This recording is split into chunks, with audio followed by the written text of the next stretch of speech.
Addition rule of probability.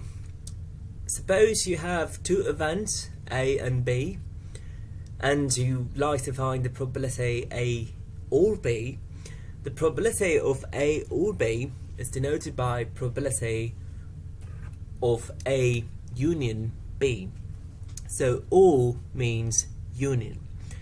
If we want to find the probability of A or B, that would be equal to the probability of A plus the probability of B minus the probability of A and B. So U means union, inverted U means intersection, which means and. And that simple rule over there is called the addition rule for two events. Now, is there a way to simplify this rule? We can look at probability of A and B and ask a question: when would the probability of A and B be equal to 0? Now, if A and B are disjoint or mutually exclusive, then that probability will be 0. Now, why is that? If you say two events are disjoint, then if the event A happens, B cannot happen. If B happens, A cannot happen. In other words, A and B cannot happen simultaneously. So if they can't happen simultaneously, what is the probability that A and B could happen at the same time? Well, that probability is 0. So A intersects B is an impossible event if A and B are disjoint or mutually exclusive, in which case the addition rule would reduce to just the probability of A plus the probability of B, because whatever you're taking away, the probability of A intersects B will no longer be a number, rather to just be 0. So you can extend this to multiple events. If the events are joint, in other words, mutually and jointly disjoint, then if you have three events combined by unions, and if you want to find the probability of A union B union C, then that would just equal to the probability of A plus probability of B plus probability of C, if they are mutually and jointly disjoint. What does mutually disjoint mean? Well, it means that A and B can't happen at the same time, B and C cannot happen at the same time, A and C cannot happen at the same time, and jointly disjoint would mean that A, B and C cannot happen at the same time. If that is the case, then probability of A union B union C would just be equal to the probability of A plus the probability of B plus the probability of C. You can extend this to 4 events, and the probability of A union B union C union D would just be equal to the probability of A plus probability of B plus probability of C plus probability of D, and so forth. You can keep on doing this and say probability of A1 union A2 union ... union A10 or A100 would just be equal to probability of A1 plus the probability of A2 plus ... probability of A100, provided they are mutually and jointly disjoint. In other words, every possible combination of these events must be disjoint. You can't simplify the addition rule if it is not disjoint or mutually exclusive, if the events are not mutually exclusive. Here is an example. Suppose you roll a 4-sided die and a 3-sided die simultaneously, and define the events. A is you're getting an even prime out of those 2 dice that you roll. B, sum of the 2 dice is even. C is the product of the 2 dice is less than 8. And the objective is to find the probability of A union B, B union C, and the probability of A union C. So let's start with probability of A union B. Now, before we even find the probability, we have to write out the set of all possible outcomes, and in this problem we don't have to use combinatorics because we know the number of possible outcomes just by writing it out, because the problem is quite simple. Let's denote the outcomes in pairs, and let the first number in the pair denote the outcome of the first die, and the second number in the pair denote the outcome of the second die. So I know that the first die could result in 4 outcomes. The second die, which happens to be a 3-sided die, would result in 3 possible outcomes. So in total, I would have 12 possible outcomes if I roll a 4-sided die and a 3-sided die simultaneously. Let's write these outcomes. The outcomes are 1, 1, 1, 2, 1, 3, 2, 1, 2, 2, 2, 3, 3, 1, 3, 2, 3, 3, 4, 1, 4, 2, excuse me, and 4, 3. So you have 12 possible outcomes. So the first problem is the probability of A union B, which means that the probability that we get an even prime, or we get a sum that is even.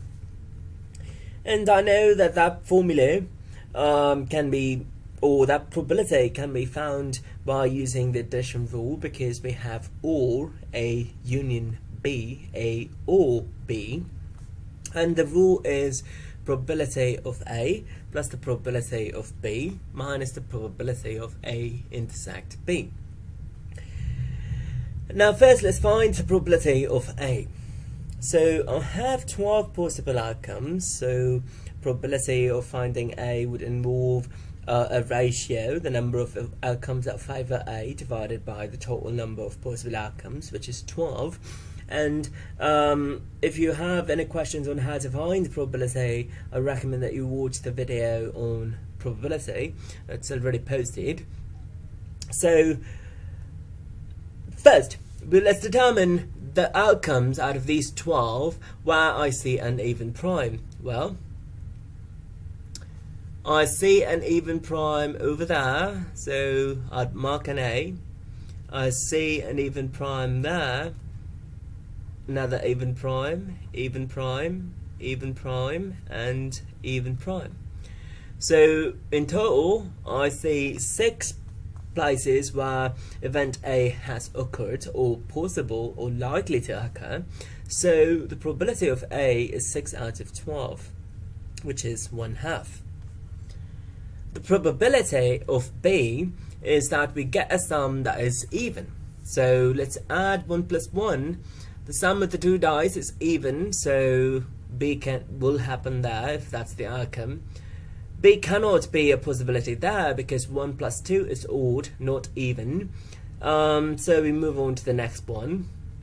1 plus 3 is even, 2 plus 1 is not, 2 plus 2 is even, 2 plus 3 is not, 3 plus 1 is even, so B goes there, 3 plus 2 is not, 3 plus 3 is even, 4 plus 1 is not, 4 plus 2 is even, and 4 plus 3 is not. So in how many places is B likely to happen?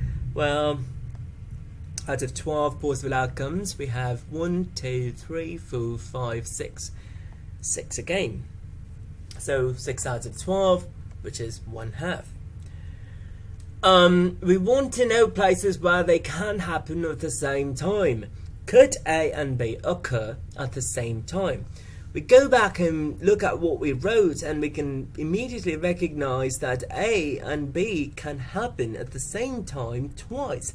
So if you look at that outcome 2,2 and 4,2, in both of those cases A and B occur simultaneously. So 2 out of 12 times we have A and B occurring simultaneously. So that is a probability of 1/6. Now we just have to make use of the rule to find the probability of A union B. So the probability of A union B would just be equal to 6 over 12, which is probability of A, plus another 6 over 12, that is the probability of B, minus the probability of A and B, which is 2 out of 12, and that would give me an answer of 10 over 12, which is 5 over 6. Are A and B disjoint? In other words, are they mutually exclusive? Well, for events A and B to be disjoint, the probability of A intersect B must be 0. But the probability of A intersect B that we found is 2 out of 12, which is 1 over 6, which is not equal to 0. Therefore, A and B are not disjoint. And likewise, you can find the probability of B union C. Probability of B union C is the probability of B plus the probability of C minus the probability of B intersect C. This is addition rule. We know probability of B already, which is 6 over 12. But we don't know probability of C. Let's go ahead and find that. Probability of C. C is the product has to be less than 8. That is our definition for event C. So do I get a product of the outcomes to be less than 8? Yes, I do in that one. I get a product less than 8. I get a product less than 8. Less than 8, less than 8, less than 8, less than 8. 3 times 2 is 6, less than 8. 3 times 3 is 9. It is not less than 8, so I can't put a C there. 4 times 1 is 4, which is less than 8. 4 times 2 is 8. I don't want it to be equal to 8. I want it strictly less than 8, so I can't mark a C there. Neither could I mark a C over there because 4 times 3 is 12. So 9 out of these 12 possible cases I had a C. So C is likely to happen in 9 out of 12 possible ways. In how many ways did B and C occur simultaneously? We go back and look at the places where B and C occurred simultaneously. What happens once there? B and C could happen simultaneously there. Second time over there, third time, fourth time, and that would be it. So 4 out of 12 times they can happen simultaneously. So it's 4 out of 12, which is 6 plus 9 minus 4 over 12, which is 11 over 12. And again, are the events B and C disjoint? Well, probability of B intersect C is 4 out of 12. 4 out of 12 is 1/3, which is definitely not equal to 0. This would mean B and C are not mutually exclusive.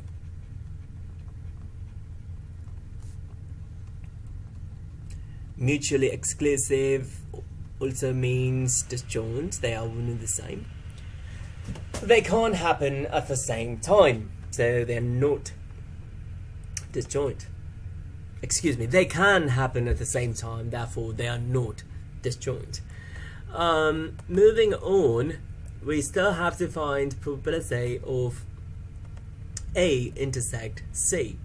Now, how do we find the probability of A intersect C? I'll do that over here. Probability of A intersect C would be equal to the, probability of A union C is equal to the probability of A plus the probability of C minus the probability of A intersect C. What I'm trying to find is the probability of A or C happening. I actually know these values already. The probability of A getting an even prime, we know from the first part that it could happen 6 out of 12 ways. So probability of A is 6 over 12. Probability of C, we found that as 9 over 12.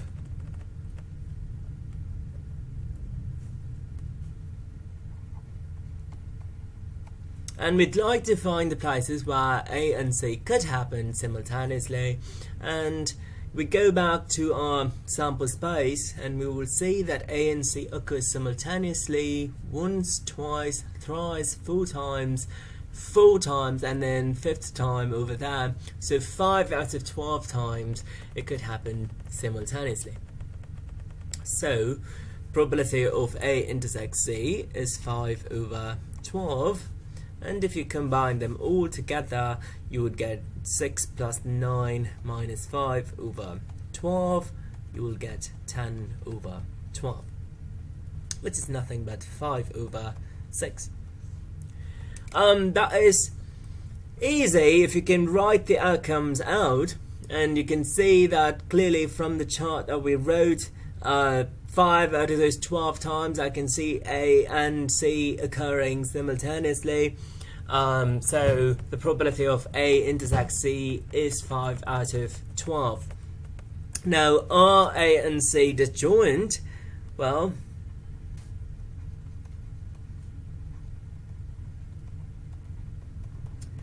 probability of A intersects C, that is the probability that A and C could happen at the same time, that is equal to 5 over 12, and 5 over 12 is definitely not equal to 0. Therefore, A and C are not disjoint.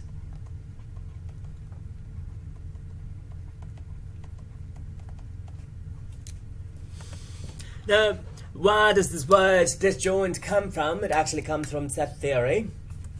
If two events are disjoint, when we draw a Venn diagram, A and B, when they are disjoint, they are drawn separately. There is no overlap between the set A and the set B. In our case, event A and event B. If they are not disjoint, then it means that A and B overlap somehow, even by one single observation. And if it does, then we'd say that A and B are not disjoint. So, if we have a sample space, which we have for this particular problem, when possible you could actually draw the sets and see if they are disjoint or not. Now I'm going to draw the sets A, B and C for this problem that we have at hand, and let's see if they are disjoint in fact. So event A is that you get an even prime. I've created a grid with 4 outcomes on the x-axis corresponding to the 4-sided die,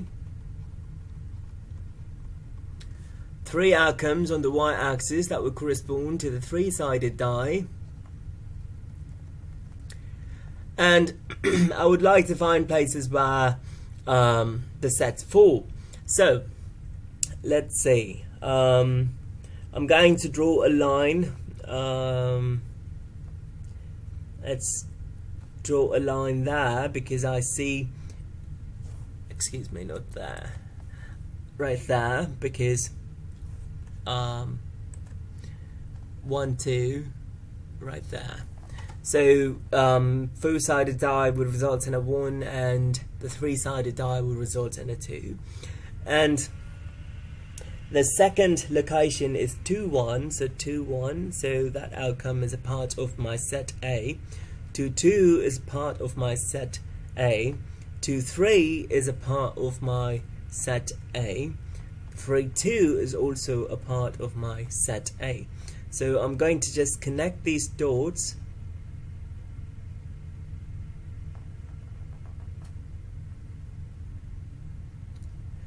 Not connected, I'm going to envelope these dots, so you can see set A would consist of these 4 observations, so that is A. Now I drew the second set, which is set B, where the sum of the dies is actually even. So that is an outcome, excuse me, that is not that is an outcome, so I'm going to place a mark there. 1 2 is not an outcome. 1 3 is. 2 1 is not an outcome. 2 2 is. 2 3 is not an outcome. 3 1 is. 3 2 is not an outcome. 3 3 is. 4 1 is not an outcome. 4 2 is. So let's start wrapping this around. So I'm going to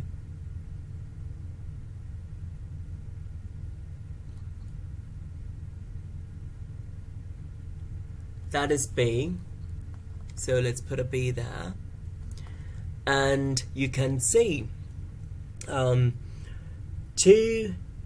1 is not part of B, but 2 2 is. So that is the set B, and you can see set B actually falls within set A, so that is an overlap.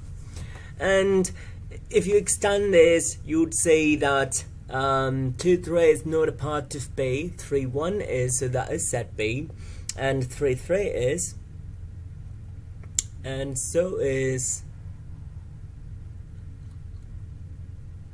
4 2.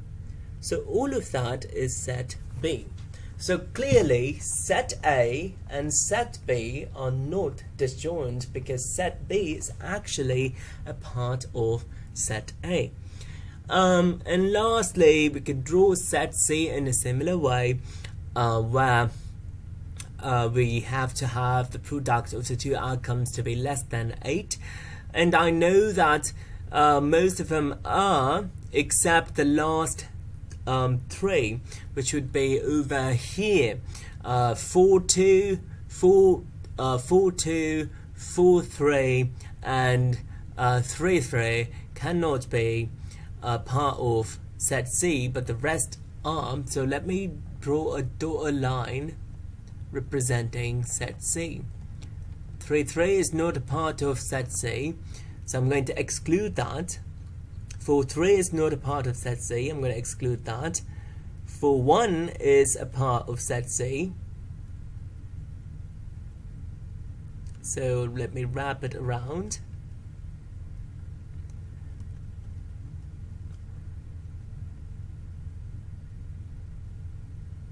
And that is set C. And you can see that set A and B are part of set C. So clearly there is overlap between set A, B, and C by one element. And there is overlap between A and B. There is overlap between B and C. There is overlap between A and C, because A is a part of C, so C and A overlap. B is a part of A, B and A overlap. B is part of C also, so B and C overlap. A, B, C have a common place, so they all overlap. So all 3 sets are not, all 3 events are not disjoint, or sets are not disjoint. Now, when you do a probability problem, you don't have to draw this sketch. It's not necessary. I just drew it to demonstrate how Venn diagrams are related to sets. We just drew them as proper circles, but sets can take different shapes, different forms. So from the picture, you can see that sets A, B, and C are not disjoint. Though when finding probabilities, you're not required to draw such set diagrams, as long as you can draw or write out the sample space properly, and if you can identify the outcomes appropriately, you can end up finding the probabilities for any combination of events. Which is one of the reasons why you must have an idea of combinatorics in order to know the set of all possible combinations or permutations in finding probability. So this rule that we talked about is called the addition rule. There are plenty of problems on the addition rule. I hope that you understood this particular example and the discussion that ensued. Thank you for watching.